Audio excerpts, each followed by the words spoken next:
So I hope the folks realize that there are solidarities to be built here, that this is an ever-expanding war, and that we need to stand together in order to be able to tell the truth, to learn, and to work towards justice.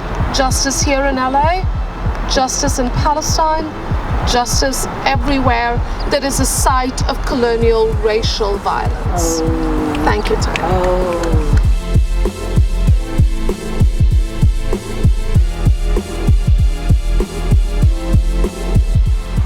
I stand with all people in struggle. I stand with all people who are being slaughtered, who are being swept, who are being racially profiled, who are being police harassed.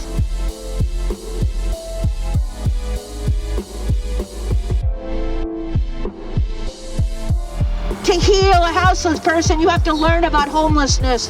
They brought me in because, yeah, I'm an expert in the trauma that I survived by any means necessary.